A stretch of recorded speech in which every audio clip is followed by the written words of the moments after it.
Est-ce que dans le temps, ma variété non OGM va demeurer non OGM? Bah, vous posez le problème de la coexistence. Et donc, Tout à fait. on a notamment le problème de la contamination d'une culture conventionnelle ou labellisée par une culture OGM via le pollen. Hein. Bon, ça, c'est une première chose.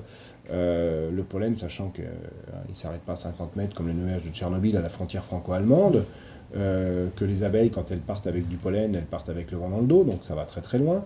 Qu'il y a d'éventuelles repousses, même si avec le maïs, les repousses sont beaucoup plus rares qu'avec le colza, par exemple, mais ça existe néanmoins, et qu'il y a des transports de graines par les oiseaux, par les rongeurs, donc qui peuvent aller très très loin et qui peuvent occasionner des repousses. Il y a les pertes d'essemences lors des récoltes, une partie des semences qui tombent du camion benne le long des routes ou ailleurs. Il y a le problème de la non-séparation des filières dans les coopératives parce qu'il n'y a pas des silos pour le conventionnel et des silos pour l'OGM. Il y a le problème de la contamination donc du matériel agricole. Alors imaginez décontaminer une moissonneuse-batteuse ou une ensileuse entre deux récoltes, évidemment non.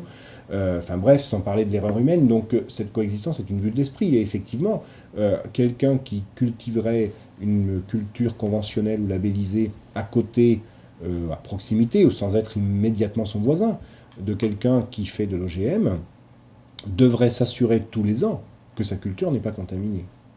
D'accord ?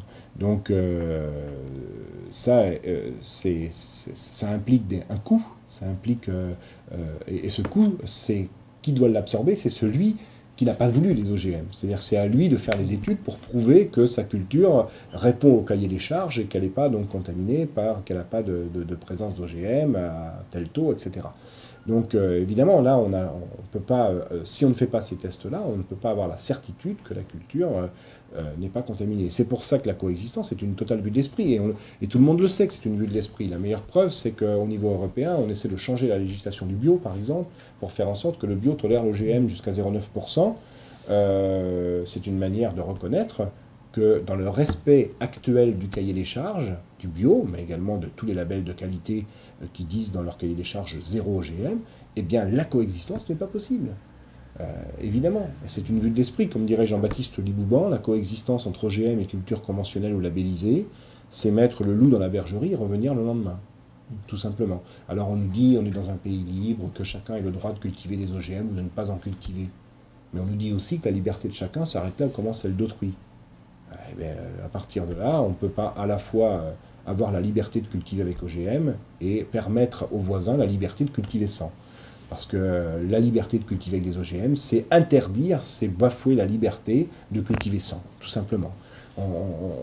Parce qu'on a beau faire toutes les législations qu'on veut, on a beau légiférer, eh bien, on ne pourra jamais empêcher le pollen de passer dans la culture voisine, on ne pourra jamais empêcher les abeilles de passer, on ne pourra jamais empêcher les rongeurs ou les oiseaux de transporter les graines.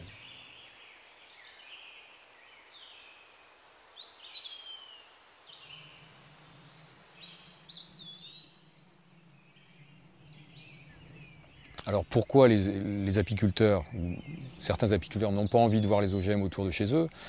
Parce qu'à partir du moment où il y aura des OGM, l'abeille deviendra gênante.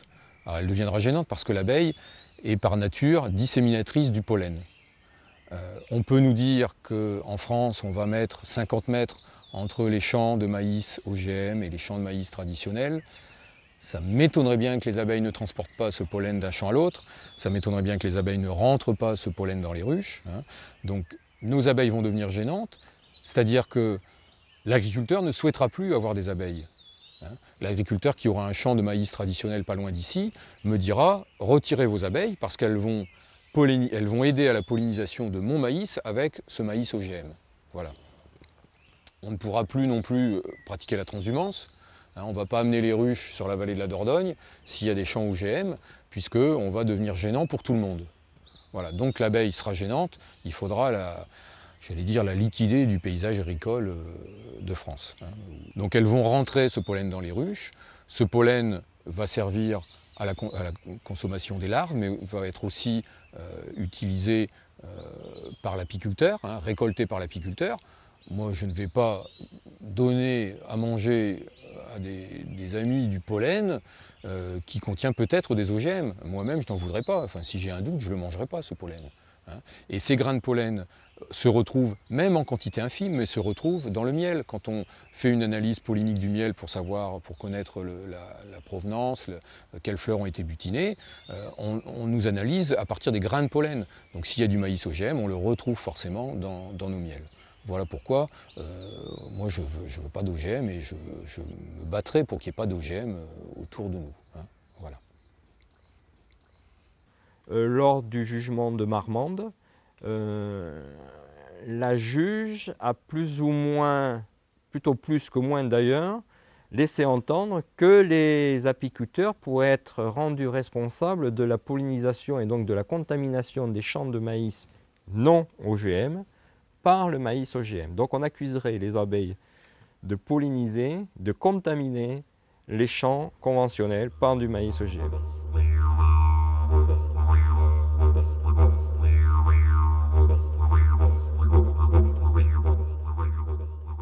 Se foutre de la gueule du monde. C'est l'apiculteur qui serait responsable de la contamination d'un champ de maïs conventionnel par du maïs OGM au prétexte que ce sont ces abeilles qui sont allées chercher le pollen du champ OGM pour l'amener dans un champ non OGM. Je veux dire, mais bon, ça se passe de tout commentaire. Je veux dire, c'est vraiment se foutre de la gueule du monde. Il va falloir tenter un procès aux abeilles ou interdire les abeilles d'aller dans tel champ, etc. Enfin bon, c'est vraiment... visiblement, le ridicule ne tue pas, quoi. Face à toutes ces chimères génétiques, que pouvons-nous faire? Faut-il exiger plus de tests, plus de transparence? Le gros problème pour moi, qu'aucun scientifique n'a pu m'expliquer, ou que je n'ai pu trouver dans les revues, ni spécialisées, ni médiatisées, c'est le problème des OGM, où ces transferts de gènes sont possibles, et on le sait, les équipes allemandes, italiennes l'ont démontré, ça peut passer d'un règne végétal au règne animal. Donc on va se retrouver avec tel produit pesticide qui peut passer par le pollen, que ce soit de maïs ou d'autres. Les abeilles vont sur le maïs, elles vont partout, même si elles ne vont pas récolter le nectar, elles peuvent être touchées par tous les systèmes de végétaux, parce que je vois toujours dans les revues, les abeilles ne vont pas ici, les abeilles... C'est complètement faux. Les abeilles, elles vont partout, et sur le maïs essentiellement, même si elles ne font pas du miel de maïs. Elles y vont pour diverses raisons, mais protéiniques essentiellement, mais parce qu'elles ont un système de radar, elles réagissent au niveau de la couleur, entre autres, et elles vont donc s'approcher de quelques plantes ou arbres, même si elles n'ont rien à y faire en particulier, elles vont s'en aller ensuite. Il faudrait faire plus de tests, plus d'expériences, des évaluations prolongées, etc., répétées. Mais les résultats préliminaires que l'on a sur les quelques tests qui ont été faits à la demande de différents organismes d'évaluation par des laboratoires, il faut bien le préciser, choisis par les firmes semencières, parce que pour des raisons de secret industriel, hein, la firme semencière fait faire ces tests par des laboratoires choisis par elle.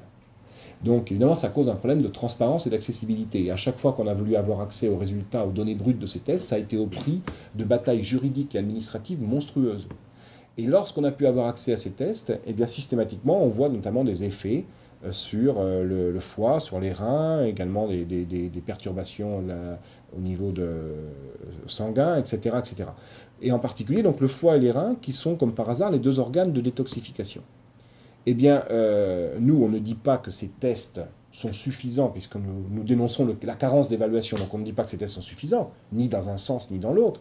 Donc on ne dit pas qu'ils sont suffisants pour prouver que les OGM sont dangereux pour la santé. On dit qu'ils sont suffisamment inquiétants et ils prêtent à suffisamment de controverses scientifiques pour justifier qu'ils soient refaits par des laboratoires indépendants jusqu'à ce qu'il n'y ait plus aucune ambiguïté, que ce soit dans le sens de la toxicité ou dans le sens de l'innocuité.